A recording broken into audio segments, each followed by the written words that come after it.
being done. Why? Because Russia and China, they are not for democracy. So when that happened, they prepare what they call globalization.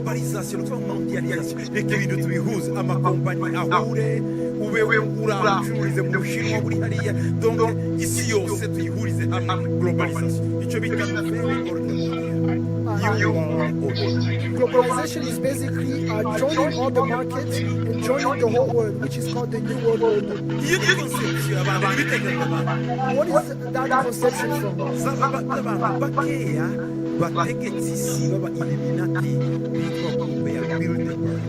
Those are concepts, or those are ideas of a few people who run the world called the Bilderberg Group. Those people have a meeting every year in Switzerland, in Davos. So this is what they are trying to do. Are we still together? We are coming in the spirit. Yes, Praise God. What they want is this. It is to establish someone and people will worship him. Who is that person? His job is to say, I don't want Jesus. Whoever wants can deny Jesus.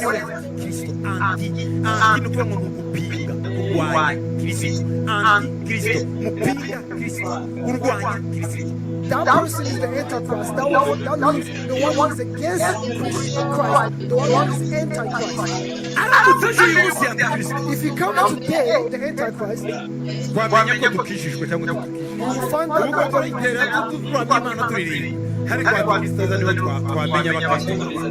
when the Antichrist comes, you will know who is a true Christian or not. Now you are dancing, but when he comes, you will find out. He will say this, listen, all of you, I will give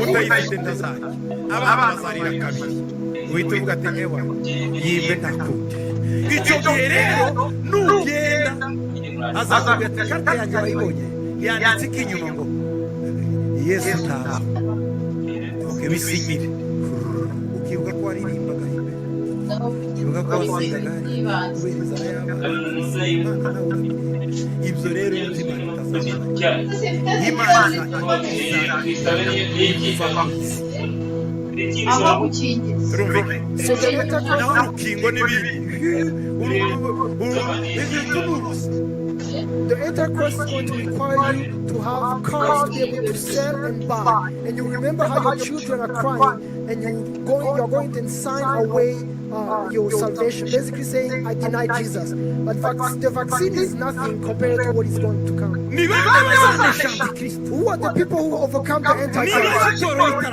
If he comes before the church goes, or if he comes after the church has been raptured, there are people who want that side.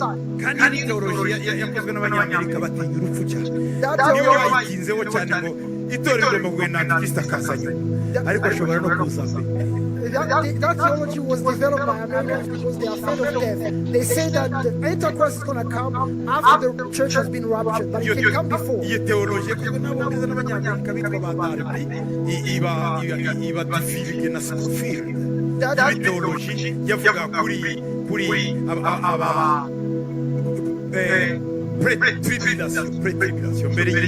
That theology was developed by Darby and Scottfield that talks about pre-tribulation. There are many commentaries of Scottfield where he mentions here I'm talking about the end times. How they are going to be, how they were developed by Darby. That is the version that we have.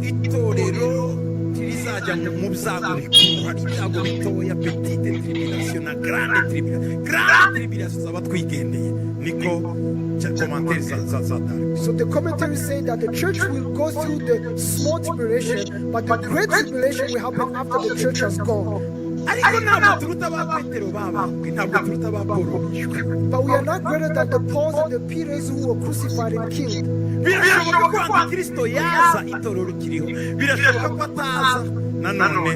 ko yazaryanaga ibyo birarya ariko niba je ikiriho tugomba kugira ubuzima bwo kurana. It is possible that the Antichrist will come before the church is raptured or after the church is raptured. But if he comes before the church is raptured, we must have our worshiping life. So what is, I spent time talking about many things, but let me go into the message. When we talk about the worshiping life, we must understand first what is the word worship.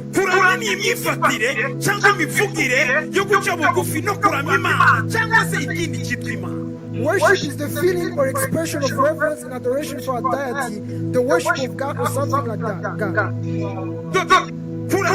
Worship, it is the feeling, it is the expression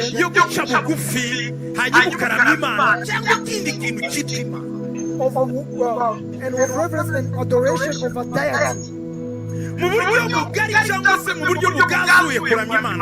In a broader way, what does worship mean? Worshiping is different from just singing. It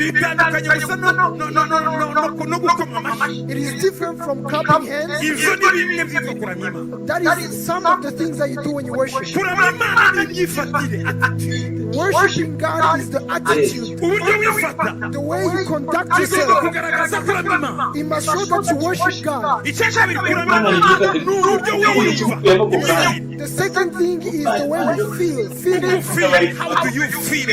Do you feel in the spirit of the Lord? Do you feel inside you the spirit of adoration? Ese wiyumvumeze gute? Uko wiyumva iyo wavukanye umushiha ntuba uri muri adoration. Ariko iyo wavukanye umunezero uba uri mu buryo bwo kuramya. The feelings. The feeling when you wake up angry, you are not in the spirit of worship. Or when you wake up happy, you are in the spirit of worship. What is worship also? It is expression. The way you talk, the way you discuss with people, the words you tell people, the words you tell them. It shows in you that you are a worshiper or not. A worshiper doesn't say some words. Even on the phone, there are things that they don't talk about. A worshiper, they choose their words. As I say, it is in the but it is also in the expression. When you're talking to someone, do you talk loudly? Do you get angry? Do you insult them? Do you wish evil to them? You curse them? Though you may have a Bible in your hand, or after you have prayed, at that moment, when you're talking to this person, when they're saying the wrong thing, while they have the Bible in their hand, that person is not a worshiper. A worshiper is revealed in the words they say. A worshiper is revealed in the messages they write. A worshiper is known by the pictures it takes. This is different from being a Zafir. The way you take pictures, the way you dress, the way you talk, the way you text, those things manifest that you are a worshiper more than the way you show up in public. I want to tell you the power of the worshippers against the Antichrist. Hallelujah. They have the power. They don't need Jesus to come or not. They don't need to flee away from the Antichrist because they have a life of worship. They can be anywhere. Hallelujah. Hallelujah. Another thing, worship is your position. The way you think and the position you take, the way you sit, the way you stand. Your position, it reveals worship. Are you following me? Are you following me? Praise God. A worshiper, it is beliefs. Your beliefs belief system. Your belief system. Sisiteme y'imyemerere yawe. Your belief system. Uko wakiriye. The way you receive. Uburyo ugira principe. The way your principle. Bigaragaza ko uri umuramyi cyangwa utari. It shows whether you are a worshiper or not. Umuntu uhemurwa n'ubunyobwa. A person who forsakes because of peanuts. Ugahembeka kubera akamanya y'umutsima. And you become disloyal because of a piece of bread. You are not a worshiper. A worshiper says no. That's how the Daniels were. They did not want meat or wine. A worshiper enjoys beans more than they enjoy meat. A worshiper can sleep outside instead of sleeping on a bed that has idols. A worshiper may sleep in cold water instead of sleeping in warm water. Because of their belief system. He has decided to follow this, and no one can remove them from that.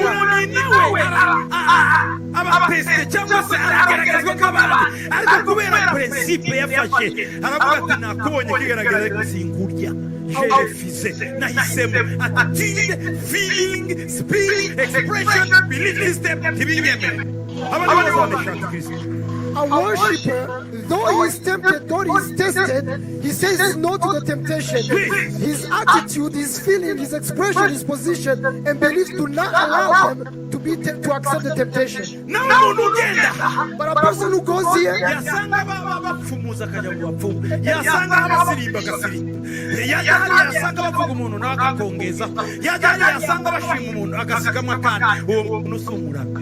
they go this place and they found witchcraft, they involve themselves, they talk, they do gossip, they do everything that they see other people doing. That is not a worshiper. What causes this person to be so? And they stand in the things that they accepted. And he walks according to what they accepted. He goes according to their beliefs. What causes this person not to fall? Why?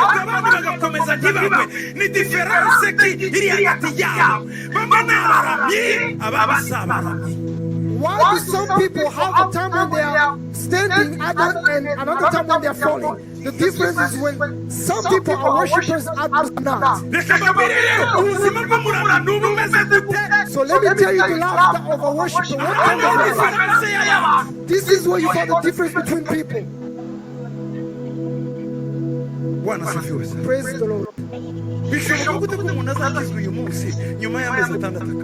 How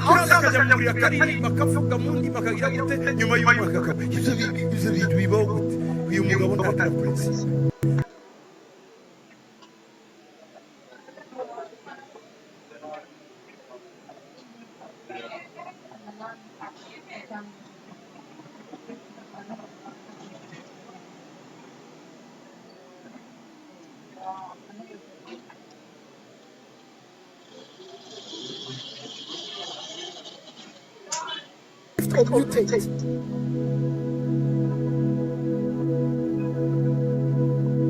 Why? Someone leaves the faith.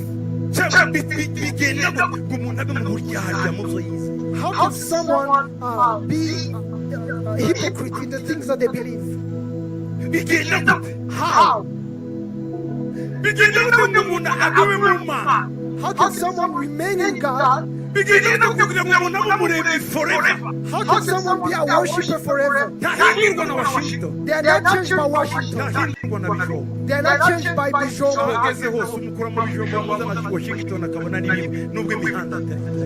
You take them from Bijombo, you take them to Washington, they find it the same. Even though the streets are not the same. Do you know why? These men in Bijombo believed in God. In New York, he's still believing in God. The God of Bijombo is the same God of New York.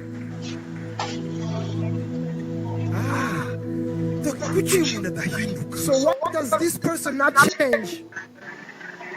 The first word,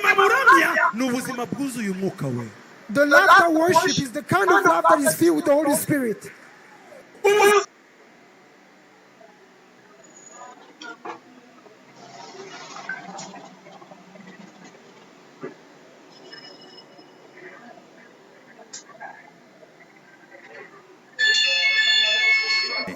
Holy Spirit causes you to focus on Jesus. When you're trying to turn sideways or to look sideways, Holy Spirit, look at Jesus and stick to Him.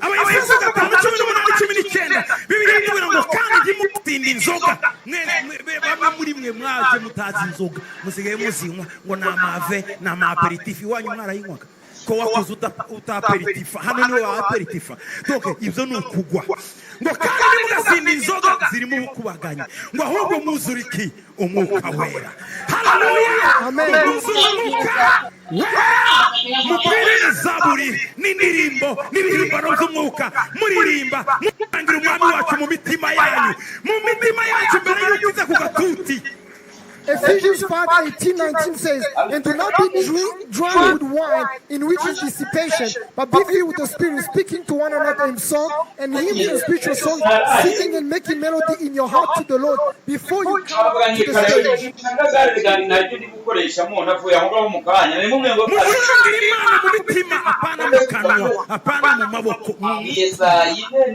Make melodies for God in your heart, not with your hands.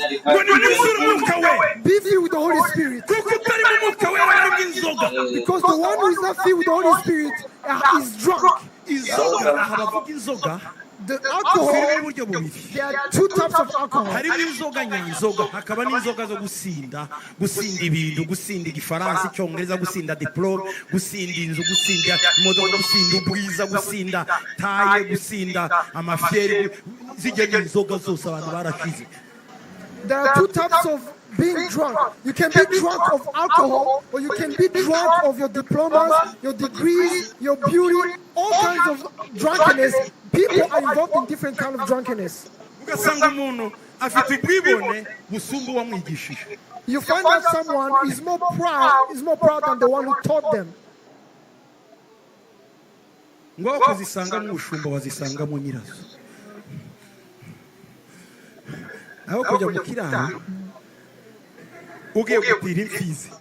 If you are going to the bar to ask for a bull, urakahasanga nyirayo aho kuhasanga umushumba aragukinagiza ngo imfizi yanjye nipfa kugenda, ariko nyirayo itavuga ati yo nibagufasha bayikorere. Nyirayo ni muzima. N'umuntu wese wirata aba ari empty muri we. It's better to find the owner.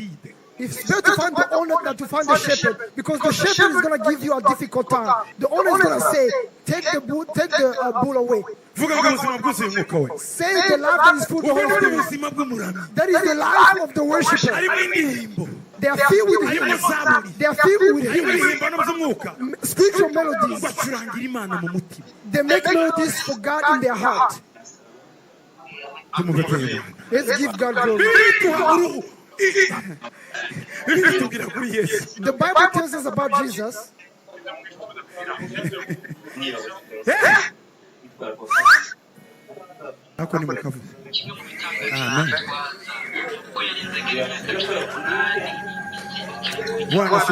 Praise the Lord. The book of Luke chapter 4 verse 1.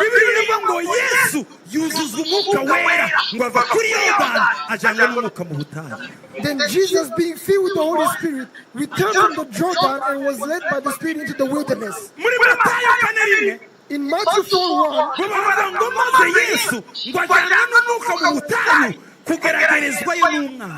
it says, then Jesus was led up by the Spirit into the wilderness to be tempted by the devil. Once Jesus was filled with the Holy Spirit, he was sent everywhere. Jesus in Bethlehem, Jesus of Nazareth. He can't change. Even in the wilderness, is still the same. Satan said, I'm going to squeeze him in the wilderness. He was not able to be in Jerusalem and Galilee. Even in the wilderness, I'm going to catch him. Christian does not have its own place. When you have the Holy Spirit, whatever wherever you go, you continue to be a worshiper. Hallelujah. ngo umwuka wera amujyana mu butayu tugenda ugeragezwa na Satani. The Holy Spirit took him to the wilderness to say, go and be tempted by Satan. abandi iyo barimo baca mu butayu nicyo gihe babingana. When people go into the wilderness is when they become harlots. nicyo gihe abandi biba. That's when people become thieves. nicyo gihe abandi banyanganya bakabesha abantu. That's when people start playing tricks. iyo butayu bubaye burebure When the wilderness becomes long, abantu barigurisha kandi bararemwe n'Imana. people sell themselves having been created by God. valere yawe Because your value si agaciro k'utwo dufaranga. is not the value of that money. No. Satani areba guhindura Yesu ari Galilaya urashaka mujyane mu butayu umwuka wera ati Yesu jya mu butayu. Satan said that Jesus you are saying that he's special. The Holy Spirit take him to the wilderness. hari umuntu nawe kwigisha turajyana nawe yirirwaga ambwira ngo ndashaka kuvuga ubutumwa ndi umuvuga butumwa. ndamujyana. There's someone who went with me baravuza induru wabazana imbere cyangwa kuzurakana. and they said, I want to preach the gospel. And I say, let's go. There are some people who want to stand in the pulpit, but when they stand, they don't have anything to say. I'm going in the province. I prepared a big crusade.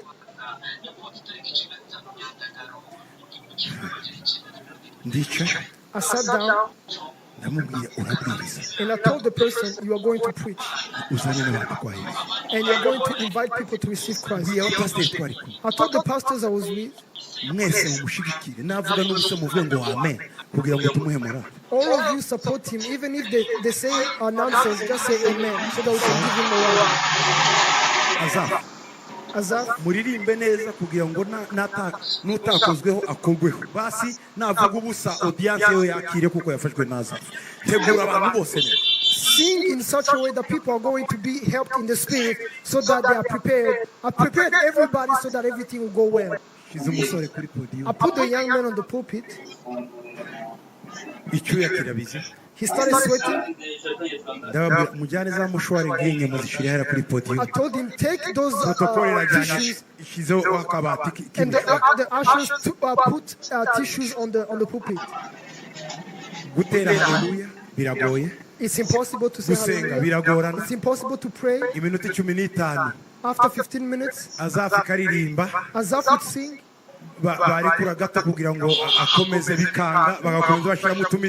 And they will continue to just play music so that he can continue. I looked at him and said, preach.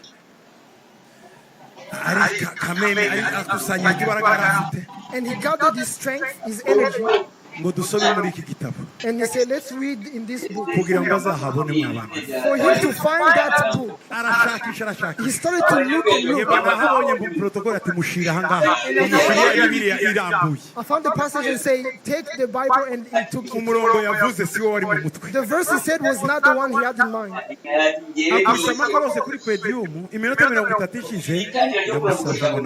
After 30 minutes, I asked him to come back. And I went. tugeze mu modoka nabo byagaze and I asked him in the car, I said, what happened? He said, the atmosphere here was too heavy.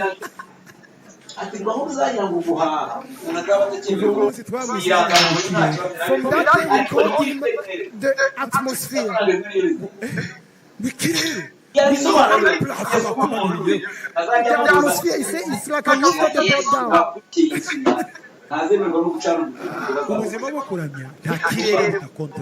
worship life controls all the atmospheres. Every atmosphere, you enter it. Jesus went to the wilderness.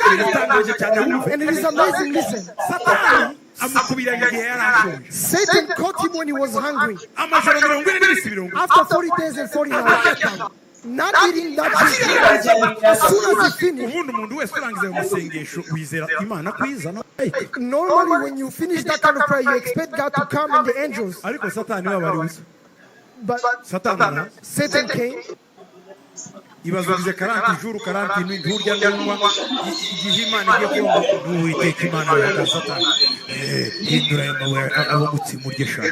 Imagine after 40 days and 40 nights, when you're expecting God to say, I am the Lord your God, you hear Satan say, change the stones into bread. Yesu aramutsinda aramangira. Jesus denied. The word that I wanted to read is on verse 5.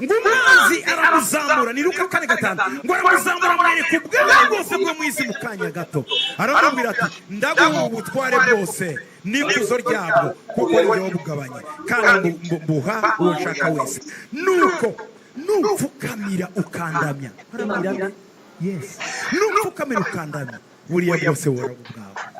devil taking him up on a high mountain showed him all the kingdoms of the world in a moment of time. And the devil said to him, all this authority I will give you and their glory, for this has been delivered to me if you worship me. Jesus was full of the Holy Spirit. When the Holy Spirit came, where did the Holy Spirit come? He came from heaven. Who sent him? It is God. That means that the belief of Jesus, the belief system, I must just look at the ones who sent me the Holy Spirit. There are many people to worship, but the difference of people, when I get to confusion, my eyes will look at the place where the Holy Spirit came from. And he told Satan in these words, it is written, you shall worship the Lord only and serve him.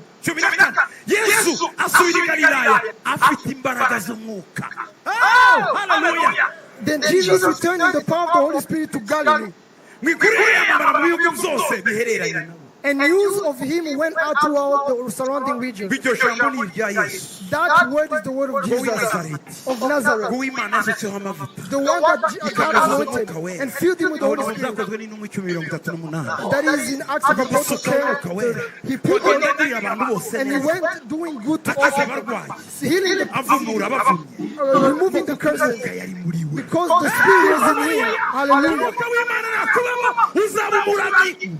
When the Spirit of God comes in you, you will be a full worshipper. You don't change with the seasons. You don't change with the seasons. With the money. With the beauty. With the glory. No, never. Umwana muto wamenye kuranya Imana aranya Imana ari umukene yazamuka yagira ibifaranga byinshi agakomeza ari wawe uranya Imana kuko ntareba ibintu areba wabimuhaye. A young person who grew up worshiping God, they worship God even when they are old, even though they have things, because they are still looking up to the one who gave them the things. The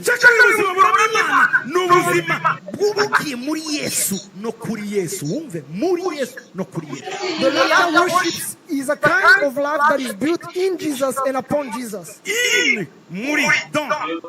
Jesus and upon Jesus. Upon ni hejuru wubatse inzu yawe kuri Yesu hejuru niwe rutare.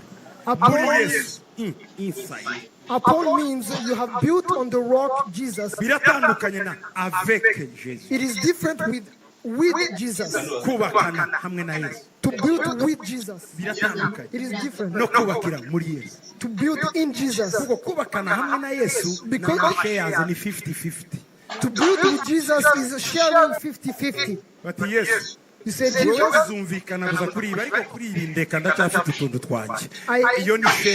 We are going to work together in these things, but in these things I'm going to work on my own. Are there people who are sharing with Jesus here?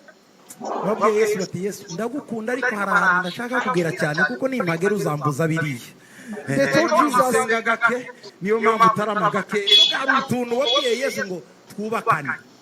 ariko igihe ngukeneye ibyuza turumvikanye Yesu ariko igihe ni mutwange ntumbaze ngo wari abo bene data n'abashiki bacu turabafite urahari. They told Imana ishaka kwano muri Zayoni mutarimo mwese mwubakiye muri Yesu no kuri Yesu. There are some people who tell Jesus, when we get to this area of my life, I don't want you to be involved. Praise God that in Zion Temple you are all built in Jesus and upon Jesus. 1 Peter 2:4-8. nimumwegere niwe werizima ryanzwe n'abantu ariko ku Mana ryaratoranijwe iriba iry'igiciro cyinshi namwe mwubakwe nk'amabuye mazima kugira ngo mube inzu y'umwuka ubwoko bw'abatambyi bwera bwo gutamba ibitambo by'umwuka bishimwa n'Imana ku bwa Yesu Kristo. Kuko mu zanditswe harimo aya magambo avuga ngo dore ndashyira muri Siyoni ibuye rikomeza imfuruka. Vuga ngo ibuye rikomeza imfuruka byatoranijwe kandi n'igiciro cyinshi kandi yizera wese ntazakorwa n'isoni. Nuko rero mwebwe ubwo mwizeye muzi ko ari iby'igiciro cyinshi koko naho kubana kwizera ibuye abubatsi banze niyo ryahindutse irikomeza imfuruka n'ibuye risitaza n'urutare rugusha basitara ku ijambo ry'Imana ntibaryumvire kandi ari bo ryagenewe. Coming to him as to a living stone, rejected indeed by men, but chosen by God and precious, you also as living stones are being built up a spiritual house, a holy priesthood, to offer up spiritual sacrifices acceptable to God through Jesus Christ. Therefore, it is also contained in the scripture, behold, I lay in Zion a chief cornerstone, elect precious, and he who believes on him will by no means be put to shame. Therefore, to you who believe, he is precious, but those who are disobedient, the stone which builders rejected has become the chief cornerstone, a stone of stumbling and a rock of offense. They stumble being disobedient to the word, to which they also were appointed. In 2001, I was in Australia. hari igiterane cy'abapasiteri bo muri Australia nari natumwe kwigisha bari bavuye hirya no hino mu Bushinwa abandi mu birwa za Samoa, Papua New Guinea bari bavuye mu bitandukanye muri Australia. Icyo gihe hari muri 2001. In 2001, I was invited in Australia and I came. There were other preachers who were coming from different islands along Australia. And I asked God what I should preach.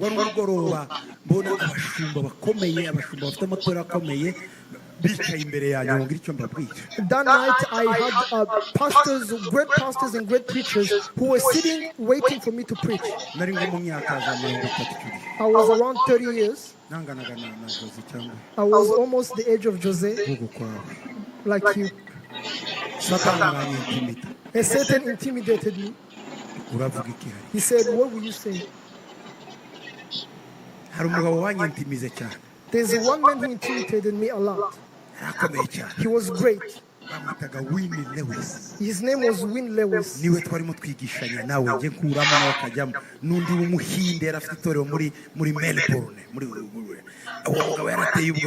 And he was preaching, he was going after me. We were giving each other the stage. Those are the people who were preaching. And the night when came, when I was about to pray, to preach, Win Lewis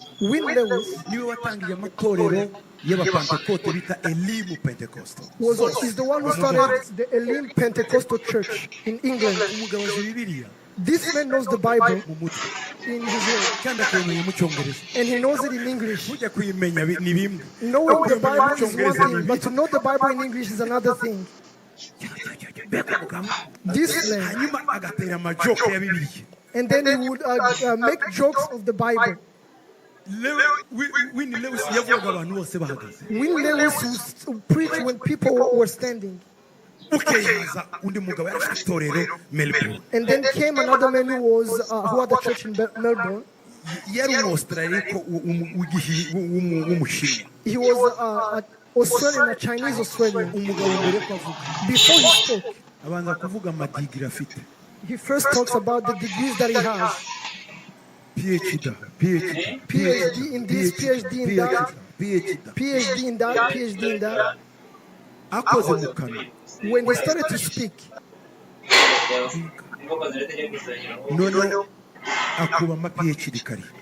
he multiplied. It was like he multiplied his PhDs in 7.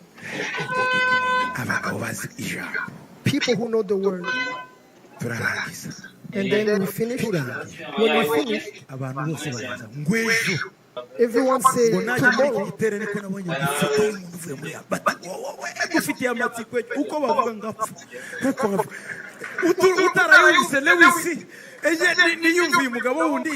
Mana yanjye ndabigenza. And they say that we heard that someone is coming from Africa. We cannot wait. And every time they told me that, I was afraid because I say, the one who did not hear Lewis, how is he going to hear me? None wa mugabo muri Melbourne And then the man in Melbourne, aza kundamutsa. he came to greet me. Niwe Gitwaza. He said, are you the one, Gitwaza? Icyo gihe nari naragiye n'akajene. I was not this fat. I was young. Nari ndaragira indangiza baririmbyi bacu. I haven't had the kind of belly of some of our singers. We have not become bosses yet. He took me and shook my hand. Arambwira ngo iki gitera. And he said, this conference, Nubwo nabwirije. though I have preached, Batari ku mutima wawe ni kuri wowe. but my heart is upon you tomorrow. Mw'abantu. People, Narataye. I went home. Ndavuga mana wanzanira ise nta warwara kumva akantu kamwe ngo rwara kuko no telefone wari wabiteguye yitwaga Gary Dench. Ndavuga ati hamagara Gary Dench uvuge ko warwaye noneho bashaka undi uzabwiriza. Uyu ni Satani mwumve. And I said to myself, what am I going to say tomorrow? And the voice of Satan told me, just call Gary Wrench, the organizer, and tell Gary Wrench that you are sick. Indi batoya Another voice said, no. bashobora kuvuga ngo baragusengera ukire. They may say that they are going to pray for you and you will be healed. Hinduza itike ejo kare kare uzagende uvuge ngo habaye iri chance iwanyu. Change your itinerary, take the flight tomorrow and say that there's an emergency. Satani ndasa n'uwari ugize iminsi 40 mu masengesho yaranyigishije iryo joro. It was as if I had been 40 days and 40 nights praying. He taught me that day, that night, and I said to myself, what am I doing? I said, no, I am not the one who is preaching. It is Jesus in me. And I got up from the bed. I said, I cursed Satan. I rebuked Satan from every side.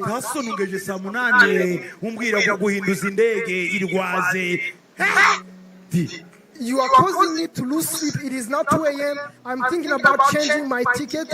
What is this? Once I chased him away, I felt a good spirit coming. I felt the presence of God. I heard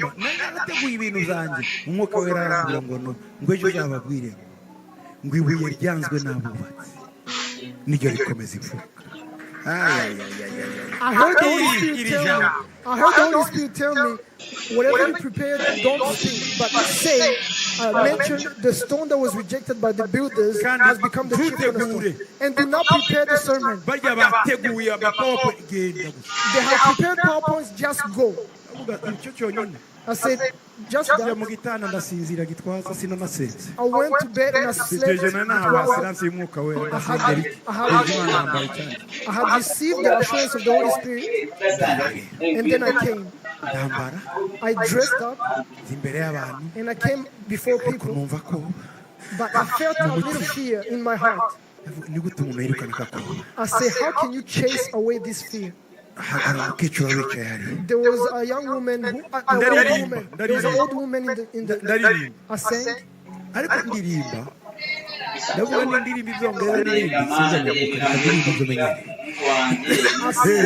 I said, if I sing in English, I'm not going to go in the spirit. Let me sing what I'm used to.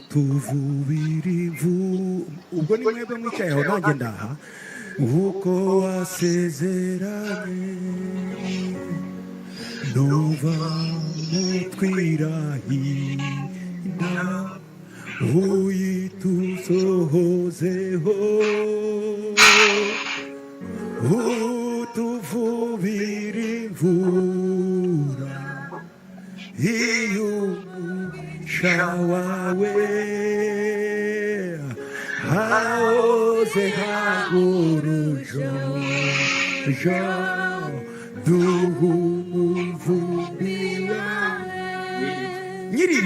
when I sang it, I could not find someone to play piano. Because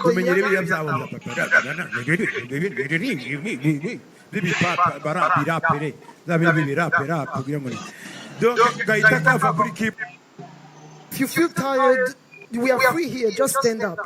ariko ngiye kurangiza humura. But I'm about to finish.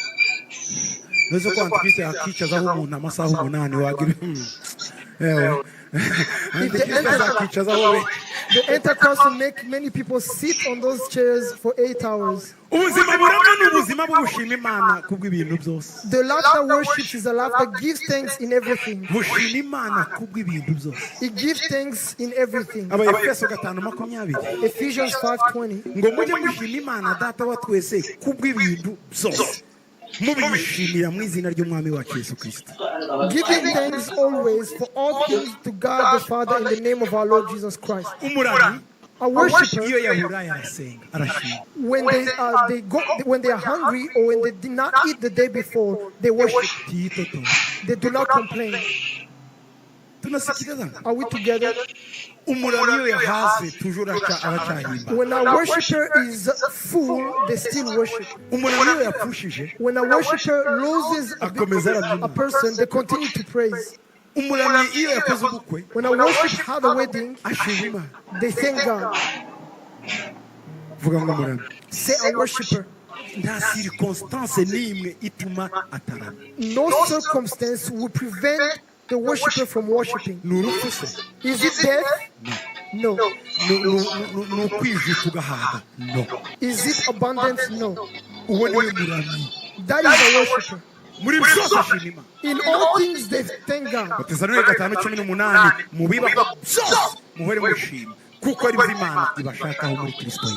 First Thessalonians 5:18. In everything give thanks, for this is the will of God in Christ Jesus for you. Nigeze kubona umugabo muri Bibiliya bita Yehoshafati baza kumutera baramubwira ngo turakwica bazana ingabo nyinshi arangije n'abatumiza korari muze basha hari repetition umunsi korari zayiruka yose ihageze bati rero nimwe basirikare tuzi kurasa nyakubahwa mwami ati tuzi kuririmba ati ndabizi ati mwajye bari abantu n'imiheto yayo ati nicyo mwahamagariye ngo aragenda baza abantu bati se namwe ko muzungu bati mwami icyo uvuga turakurikira azafu muze hano imbere bumwe bwarakemetse busubira inyuma aterekada ndi azafu mu gihe bimeze neza mugeke kujya imbere y'umwaze niba bagumanye ubwo azafu ngo bene azafu umuryango wa Lewi baraza ngo bajye imbere buzi ndimbo bahinze uwo mwanya ngo mushime Uwiteka kuko ari mwiza imbere y'umwanzi ngo bagitangira kuririmba babanzi bararebana bayoboye kibaye yabona mugenzi we akamubonamo umwanzi akamusogota undi nawe utanzwe akamusogota ngo bose baricana kugeza barangije korari zirimo iririmba kwa maana fadhili zako zadumu